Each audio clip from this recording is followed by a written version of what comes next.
Hey guys! So, welcome to my new series called What's in a Teenage Brain.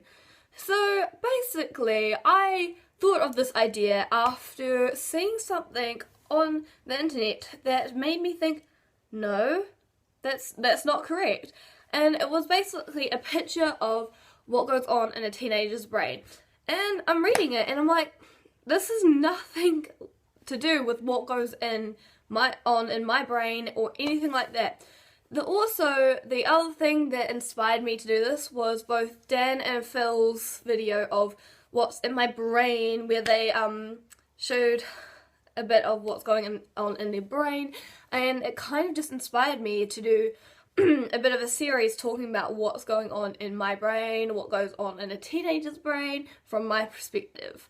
So, here it goes. What's in Michaela's brain? Anyway, so here is my brain. That is made out of a shoebox. And you can just flip it up and pick out a topic, which is great. If I flip it into my brain, let's have a look what we will have today to talk about. Oh, it's exams. How convenient.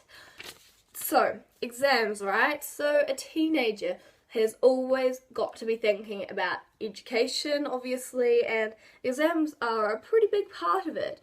I mean, you have to do exams at the end of every single year at high school, and they can be pretty stressful. How are you going to study? When are you going to study? Am I going to remember all this stuff when I get into exams? What are the exams going to be about? You don't know. You don't know until it comes to the actual exams. Okay, to start off with, I'm going to be talking about study. So, studying is a main part of exams. You've got to learn and remember all this information from all these different subjects for these exams. These are the most important exams, especially like NCEA or whatever you call it over in America and all that sort of stuff. For your main big exams, you've got to study so hard. You've got to be studying like a month beforehand and like every day and like every subject. And you know, the only way that I find it really easy to study is to rewrite notes and simplify notes so that you've got the key ideas in your mind and read them over again and again every single day, or mostly every single day, just so that they get into your head and you remember them.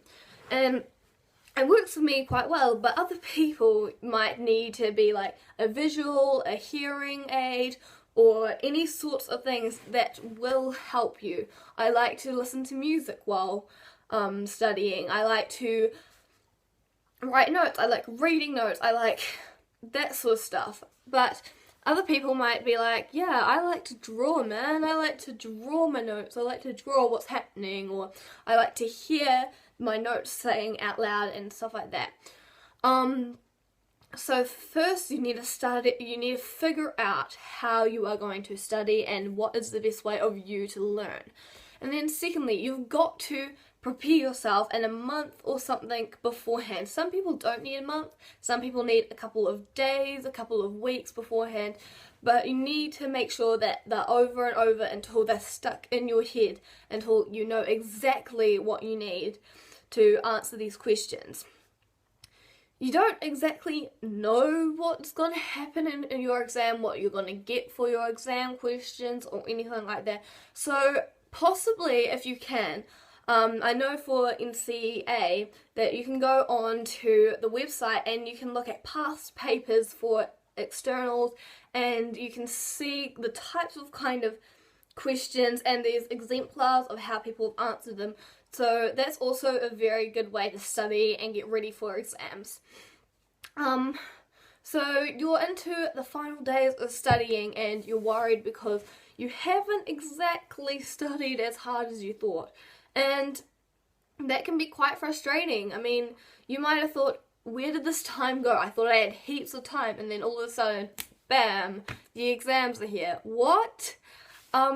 Basically what you want to do is you want to not try and cram everything in it. That is probably the worst way of doing studying, is just cramming and cramming. what you want to do is you want to simply just take it as you can, have breaks, have it in short chunks of information, and not try and get too stressed. Eat good food, drink water, do exercise. That sort of stuff will help your brain just keep on flowing and keep on trying to keep on track of what you're studying. And then it's the time of your exams. So sometimes exams go for a week, over a couple of days, depending on what subjects you're taking. And you can be quite frustrated because you never know what you're going to get. You have studied for all these things and you might get into the exams and be like, I don't understand any of these. So what you've got to do in an exam room is don't stress out. You might have 3 hours at the most, so use that time wisely. Try and spread everything out. Don't leave anything blank either. Just try to answer it of what you do know. And it's not the end of the world if you're going to get an achieved. As long as you've tried your hardest, you will be fine. Nobody's gonna be frustrated at you or anything like that. You've just got to keep calm and relaxed and know that at the end of this, you'll have a summer holiday and you'll be off school and you'll be finished learning for that year. And that's probably the best thing to keep in your mind while having exams, is that these are the last things before you go on summer holiday. And I mean, hopefully it will help. I mean, these are only things that might only help me, or they might help other people as well. And that's kind of why I'm doing this series, just for tips that I have learned and stuff like that, to try and help you guys as well that are watching it. So, that is exams. It's a frustrating thing and it doesn't take a lot of effort to get into your head that you're gonna fail. I know that people always think, oh no, I'm gonna fail. But basically, you've got to be positive about these things. You can't go into an exam room and think, I'm going to fail this whole exam and I'm not going to get what I want. So just study your hardest, try your hardest in exams, keep cool, and don't freak out about your results. They will be fine. You'll be completely fine, and at the end of it, you get a summer holiday, so that's a good thing. So, hopefully you guys enjoyed this first video of this series. I will hopefully be doing a lot more of these. I've got a lot more in my head of what I want to talk about, so yes, if you liked it, give it a like.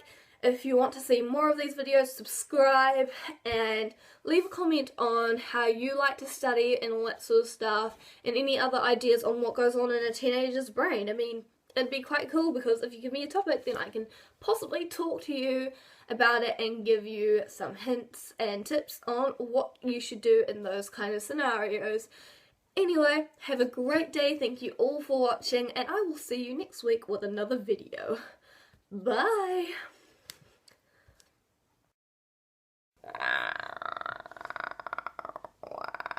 That's a weird sound.